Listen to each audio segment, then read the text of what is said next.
איזה ספר? בספר הישר הוא קיים שם משהו?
קצת יותר עתיקים, אפילו יותר מסבא, כן. טוב, האמת, אני לא כל כך יודע איך להתייחס, כאילו, אם לדבר, להסביר, או יותר לתת דגש על הקטעים החברתיים וזה, אז ננסה ככה לראות מה יקלע לטעמכם. בסדר, אני אשתדל לא לדבר הרבה, כי נורא חם, ואנחנו בכל זאת במסיבת יום הולדת. אתה מדבר, אתה עובר בצל. כן, אז זהו, אז בגלל שאין הרבה צל כאן, אז ננצל את מה שכן יש. זהו, אז ברוכים הבאים לעיר דוד. ירושלים העתיקה. אתם יודעים, תמיד שאומרים העיר העתיקה, חושבים ישר על מה שבתוך החומות. אוקיי, החומות שיש לנו הן נורא סוגרות, אפילו מבחינת התודעה, נורא סוגרות אותנו בתוך, שנבין שהעיר העתיקה זה מה ששם. ולכן, כשהגיעו לכאן רבנים ועולי רגל במאה הביניים וחיפשו איפה נמצאת עיר דוד, איפה נמצאת ירושלים, תמיד היה ברור להם שזה נמצא בתוך החומות, או מקסימום, אם זה לא בתוך החומות, מקסימום זה נמצא על הערים הגבוהים, כמו הר הזיתים או הר ציון. מישהו מכם מכירים את קבר דוד? קבר דוד בהר ציון, בתוך העיר, במקום כזה גבוה, מקום כל כך לא הגיוני שיהיה בו קבר. אבל כל כך רצו לחפש את המקום של דוד המלך, כל כך רצו למצוא את המקום הזה שבתנ"ך, שנורא חיפשו. אף אחד לא חשב שהמקום הזה, השקמוק הזה שאנחנו נמצאים בו עכשיו, אנחנו רוצים במין גבעה כזאת שמשתפלת פה למטה, אף אחד לא דמיין, העלה בדעתו שזה מקום שיש לו איזושהי חשיבות. זאת אומרת, אנחנו מאוד קרובים להר הבית ומאוד קרובים למקומות החשובים, אבל אף אחד לא חושב שהכפר הערבי הדי מוזנח הזה פה הוא משהו ששייך להתייחס אליו, משהו שלא להתייחס אליו. ובעצם השינוי הזה בתפיסה התחיל בגלל בחור בריטי. האנגלים עשו פה הרבה דברים. אחד מהם בעצם היה להבין מה קורה פה בעיר דוד. והסתובב פה בחור בשם צ'ארלס מורלי. והוא חיפש את עיר דוד. עכשיו, הוא היה, אתם יודעים, בריטים הם אנשים נורא יסודיים. הוא חיפש מכל המקומות, והוא התחיל באמת בעיר העתיקה, איפה שהיה ברור לו, בין החומות. מי שהיה במנהרות הכותל בטח מכיר, שער וורן, וכל הדברים האלה. וורן בהחלט חיפש בתוך העיר העתיקה, ולא מצא. חיפש בעצם את הדבר הראשון שצריך בשביל עיר, שהוא שער זה דבר נכון שגם אותו הוא מצא, אבל התנאי הבסיסי לחיים, מקור מים, או מערכת מים, או משהו שיכול בעצם להסביר לי, וואלה, הנה חיים כאן אנשים שותים, אנשים צריכים מים, ובסופו של דבר הוא יורד פה למעיין, שנקראים כאן, ואת כיפת הזהב שנמצאת יותר צפונית, שם היה בית המקדש, אבל כל המתחם הוא מתחם של הר הבית, אוקיי? הר המוריה, מה שעשו. אוקיי, אבל מה שיותר חשוב זה אל-אקצא, כיפת הכסף, מסגד כיפת הזהב, זה לא מסגד, שם היה מקום של בית המקדש, אוקיי? עכשיו, מה שפשוט רציתי להראות לכם זה איפה העיר, אוקיי? Talk about David drinking water, and then we're going to the archive. Drink water.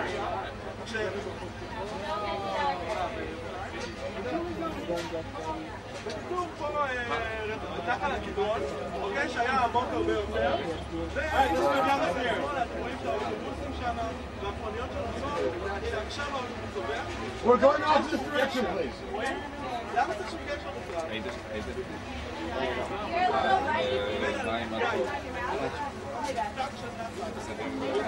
בעצם פה בצד השני היה עוד בסדר חיבור משני הצדדים, מצד אחד נחל, מצד שני עכשיו, הבעיה במקום מאוד נשלט מבחינת הכספית, אבל יש לנו חוקה מתחילים הקצינים, אני אוהב את זה. החומה הזאת הייתה בזמן כזה? לא, זה מה שדיברנו שהחומה כמובן לא הייתה במידה בזמן. עכשיו צריך להבין, רגע, צריך להבין שאפילו שהמקום הזה הוא המקום הנמוך ביותר, ונורא מזכיר לנו את הפסוק ירושלים ערים סביב לה, כאילו אם זאת ירושלים ומנהיגים קצת הראש ורואים שהכל מסביב באמת זה ערים, אז זה אומנם נשלט מאוד, אבל מצד שני זה המקום שהוא הכי תלול, אוקיי? המדרון בצד ההוא והמדרון בצד ההוא בשני הצדדים הם מאוד תלולים ומאוד מקשים על כניסה של צבא תוקף, צבא אויב. אני רוצה לראות לכם איזושהי תמונה שמשערים שאולי כך זה נראה, אתם יודעים, הכל זה, בעצם הכל פה זה בחזקת מדע בדיוני. אתה מבסוט. זאת אומרת, אם העיר היא ככה היום, בסדר? כיפה של זהב ואיזשהו עיר שנח על קדרון והגיא, בסדר? פה אנחנו בעצם פה למעלה, צופים על הגיא, אז פעם זה כנראה נראה ככה. אוקיי, פה הגיא והמים, והעיר מוגנת. עכשיו, כיוון שהיא מוקפת בנחלים שהם זורמים ועמוקים, הנחל הזה היה עמוק 12 מטר, ובצד השני 18 מטר יותר עמוק. זאת אומרת, מאוד תלול, ואתם תראו שאתם תרדו את זה במדרגות, ואחרי זה עוד יותר אתם תראו את זה שאתם תעלו את זה במדרגות בשעה 12 בכל החום, אתם תראו שזה בהחלט מאוד תלול. גם המון מה לדבר ולראות, אני לא מפחד לשבת פה עכשיו שעות ולדבר, אבל כיוון שזה לא המטרה שלנו היום, אז אני אדבר כאן כמה עניינים, ממש בקצרה, ובסדר, מולדת 80 לא רחוק. לא עוד פעם, זה לא יהיה... טוב, מה אנחנו רואים פה? דבר ראשון, נחשוב על הר, אוקיי? זה ההר. במעלה ההר אני רוצה לבנות ארמון. ארמון גדול, ארמון חזק, ובעיה שההר לא מספיק קצת לתמוך, אני חייב לשים קונסטרוקציות ככה חזקות כדי לבנות בפסגה. וכבר היבוסים... לא משהו בשביל. כבר היבוסים בנו איזשהו מבנה לתמוך את הארמון. אז זה שאתם רואים, איזשהו קיר כזה שיורד באלכסון. אוקיי, זה היה ממש מבנה תמיכה, זה מה שהוא שימש. פשוט מבנה תמיכה לאותו קיר, לאותו ארמון שנמצא למעלה. 200-300 שנה חלפו להם ביעף, ובעצם הם הגיעו למסקנה שכבר פחות חשוב מה שיש למעלה, וזה כבר נורמל, זה כבר מספיק תמוך, ואפשר בתוך המקום הזה לבנות בתים. אז יש לנו כבר קיר אחד, ואז מה שעשו פשוט בנו עוד בית, פה בתוך השכונה הזאת, אוקיי? זה קצת כמובן סכמטי, משהו, אבל זה בערך מה שעשו. זאת אומרת, בתוך המבנה הזה שהיה מאוד דתי, פתחו פשוט ובנו עוד בניינים, וזה מה שאתם רואים ממש מולכם. אוקיי, אתם רואים פה איזשהו בית כזה. לא אף אחד מהשבטים מגיעים לארץ ישראל, אף אחד לא מצליח לכבוש פה את המקום. והסיבה היא שאתם רואים, בימי מלחמה, הם יורדים למטה, למערכת הקרקעית שלהם, ושואבים להם ממש נקודת חוזק מאוד גדולה של העיר. מצד שני, יכול להיות שזה גם המפתח להבנת כיבוש העיר בימי דוד. אני רוצה שתעזרו לי, אני אומנם דתי, אני לא כל כך מבין תנ"ך, במיוחד הפסוק הבא שאני רוצה לקרוא לכם, וראיתי שיש פה ככה כמה אנשים שמבינים, מתמצאים, כתב עברית קדום, יפנית, רק תעזרו לי אתם. וילך המלך ואנשיו ירושלים אל היבוסי יושב בארץ, ואומר לדוד לאמור, לא תבוא הנה, כי אם אסילך העברים והפסחים לאמור, לא יבוא דוד הנה. אוקיי, די ברור, אל תבוא הנה, רק אם תסיר את העברים והפסחים. והנה הפסוק הבא. וילכו דוד את מצודת ציון, עיר דוד. אוקיי, מצוין, איך הוא עשה את זה? ויאמר דוד ביום ההוא, כל מכה יבוסי ויגע בצינור, ואת הפסחים ואת הנדרים שנואי נפש דוד, על כן אמרו עיוור ופסח לא יבוא אל הבית. אני אקרא לכם שוב את הפסוק ותגידו לי תיאור רש"י. ואיפה שאתם רואים את הפתח של הדרך, זה הפתח של הצינור, כל האחרון, אוקיי? זה הצינור התת-קרקעי שמוביל אל הבריכה באופן מיידי. הבריכה הזאת, עכשיו, זה מזכיר לנו מאוד,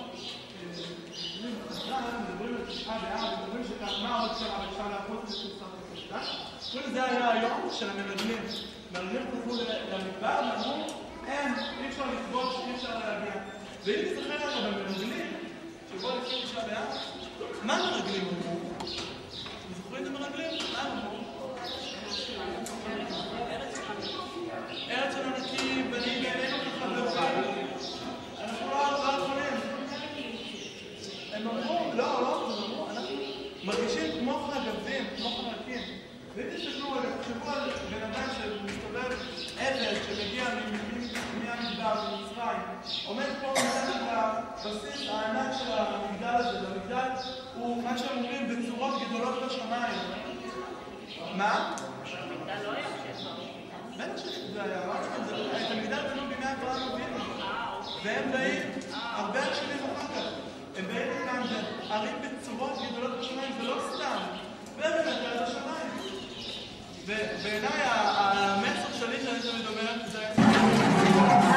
מלכה, תסתכלי אליי, נו, מה את אומרת? זאת שלא חזרתי.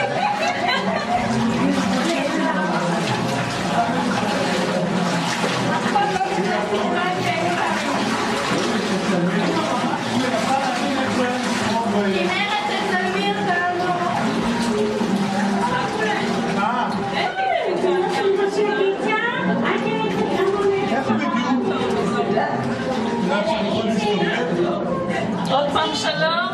אני חושב, אנחנו לא רואות לאן ללכת.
תמר, איך הייתה?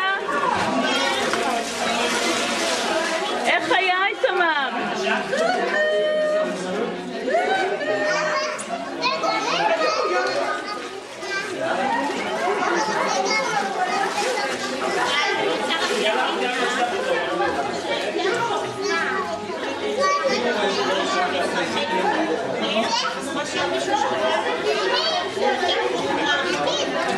למה אתה הסתובבת וגם כאן?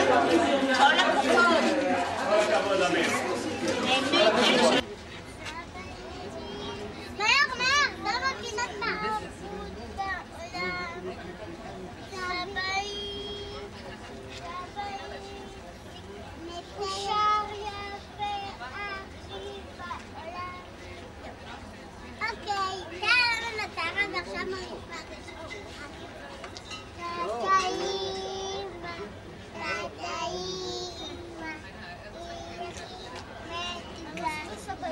לעולם גם הם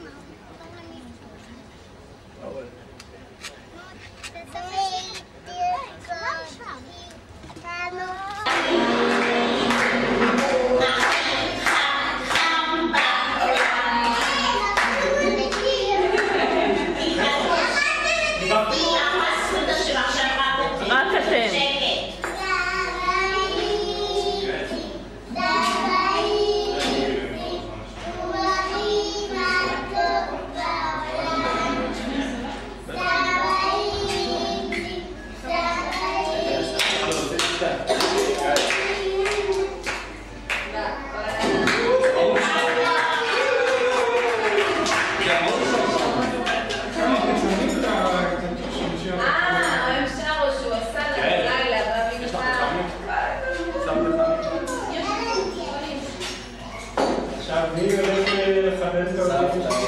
הם פה, הם מכונים, הם מכנים את האוטו. אני רוצה לעמוד על המכניסים לשיר לסבא.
טוב, להלן מקורותינו מקור חיינו.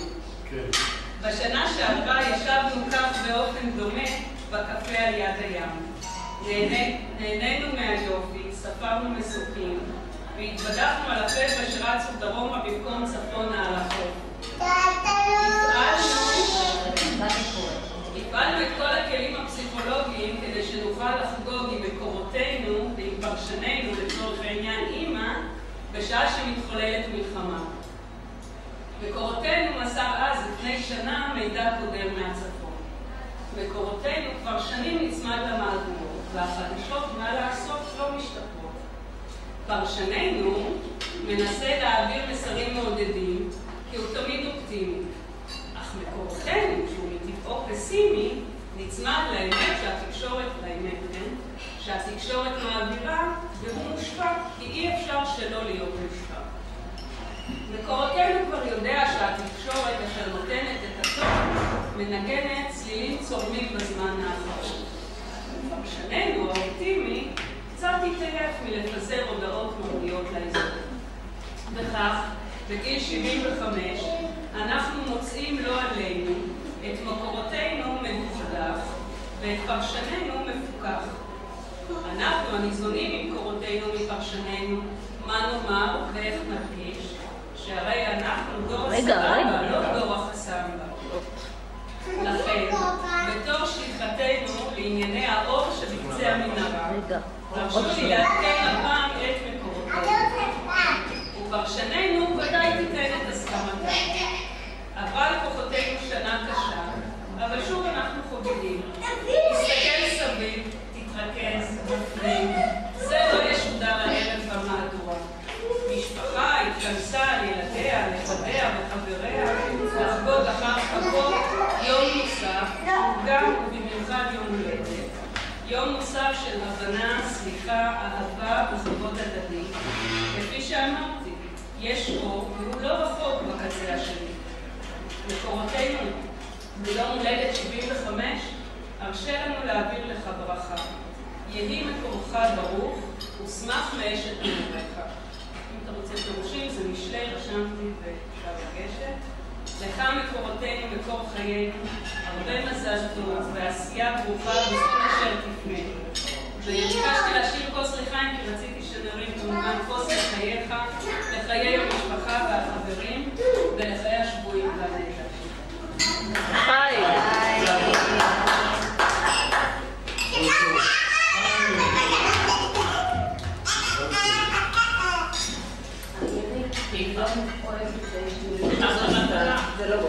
עכשיו זה הזמן לשיר. עכשיו זה הזמן לשיר. לא, אבל לשיר יפה, ככה זה לא שווה.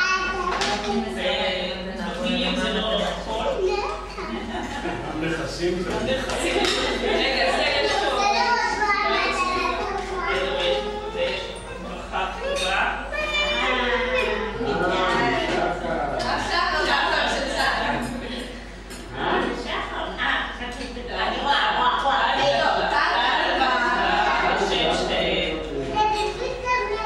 ומה כתוב שם?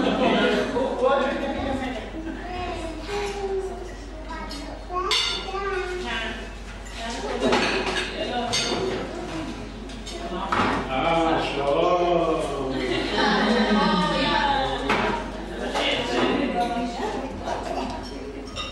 אמיר, קומו מהרצפה. זה לא עבודה.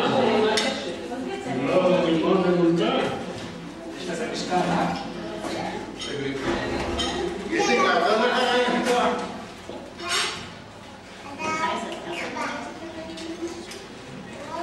מה זה כאן? הצד השני. הצד השני.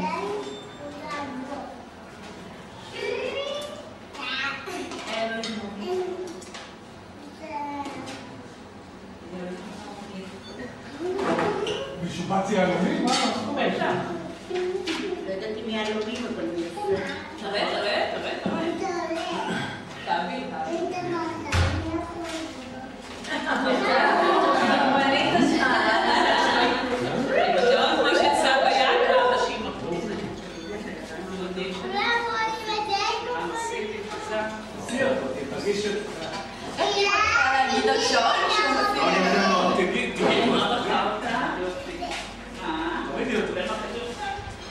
איפה היינו בשנה שעברה?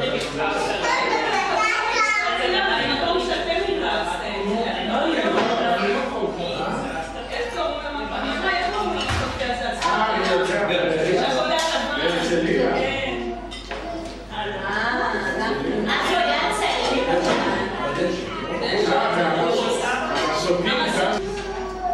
תודה רבה, תהיה לך הזדמנות לברך אותך. שמעתי שנתנת קשה. תעביר אותנו. שלומי, תעביר אותנו. בסדר. יופי, אז כל טוב. ותמשיך. חבר'ה, דרישת שלום מבתם. מתי שזה היה ביולי. הבנו שהמצב אז אנחנו רק התחלנו להבין איזה שלא גומרים את סיפור משחקים. נראה לי שעכשיו הרבה יותר קשה.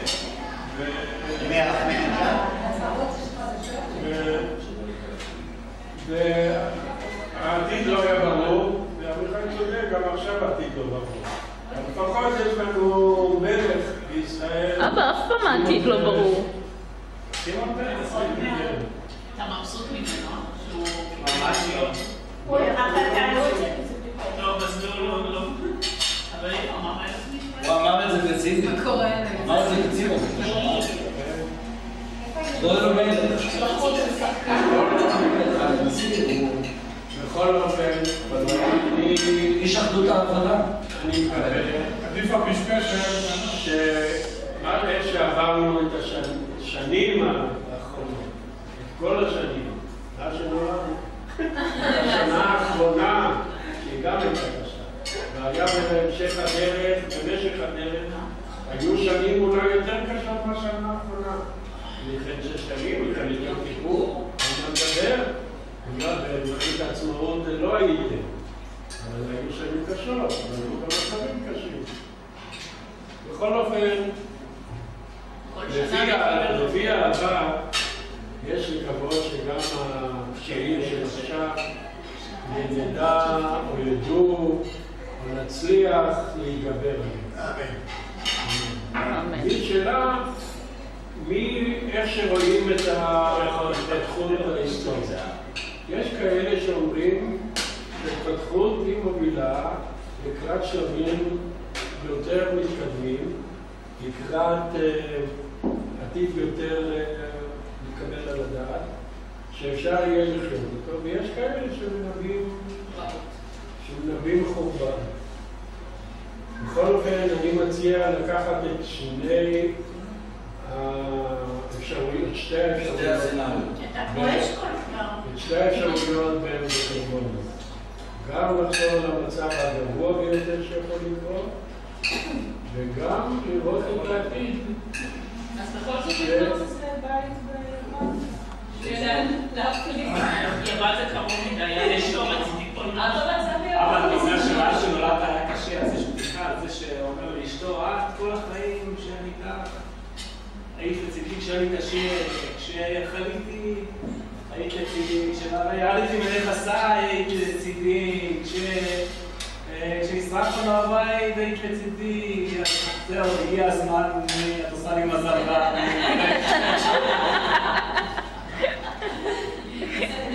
בכל אופן, אם כשאני הייתי ילד, ולפני מלחמת השחרור, ובמאורעות, אני חושב על ההורים שלי, כשישבו, נניח, אז לא במסיבה כזאת, אלא בכל זאת באירועים, שישבו ליד השולחן וחשבו לאן הם הביאו את המשפחה, וילדו ילד. ואני לא בטוח שלא היו להם ספקות אם הם עשו טוב או לא, בטוח שהיו להם ספקות. אבל אף פעם לא הרגשתי שיש בהם ספקות. אלא מה? מתוך ניסיון עכשווי. אני יודע שהיו בהם ערעורים אם הם עשו טוב, אם לא עשו טוב. אחרי השואה ברור היה גם להם שהם עשו טוב. הם יכולו לבחור בדרך אחרת. בכל אופן, הם לא הביאו לילדים את תחושת הפתקות. אנחנו לא מצליחים להסתיר, וגם אין לנו את הכוחות הנפשיים, את האמונה בעיקר. את האמונה הבלתי מתפשרת שהעתיד יהיה טוב. אין לנו בעיקר. יכול להיות שזה קשור אבל להנהגה? לא, כי זה מקורותינו, מדבר יותר מפרשנים. לא, זה לא קשור להנהגה?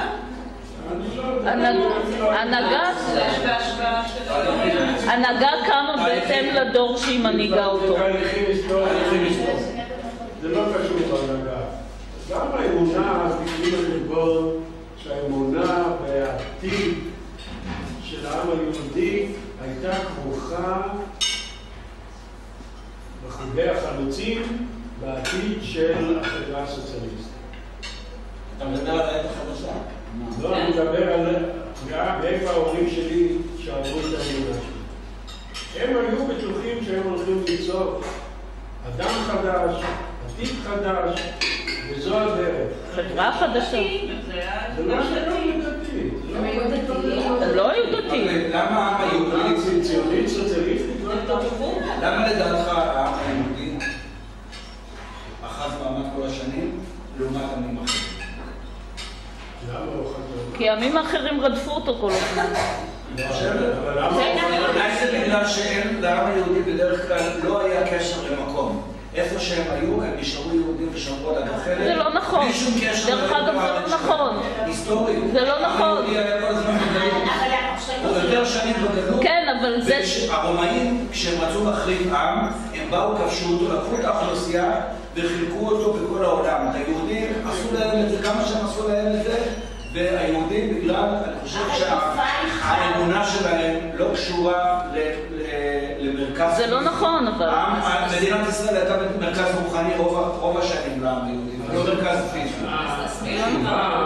ההגיונית, שאם משלימים עם התזה הזאת, שנניח שליהודים זה דת, והוויכוח שהתעורר עכשיו עם בור, עם אברום בור, שהוא טוען שבוויכוח בין הרצל ואחד העם, הרצל יותר מדי ניצח. ככה הוא אמר ברעיון. מה היה הרצל? הרצל היה ציוני עכשווי, עכשיו ציונות. אחד העם אמר, לא עכשיו ציונות, ציונות כן, פעולת האדם היהודי כן. אבל מקודם הכנת הנפש, ומקודם לחשוב על טובת הכלל, ולא להיות אגואיסט. הוא אומר, אחד העם צדק במשהו. הוא נושא להפסיק את זה. השאלה היא כזאת, נניח ששניהם צודקים ואפשר למה שהיה היה, הציונות הוכיחה את עצמה. מכל המהפכות הגדולות של המאה ה-20, וחצי המאה ה-19, המהפכה הציונית היא המהפכה הכי מוצלחת. הבולשביקים הסינים הפסידו. ומהפכות אחרות הפסידו. המהפכה הקומוניסטית גם הפסידו בכל העולם. פשטה עגל. והציונות הופכת מעמד. נניח שאתה צודק.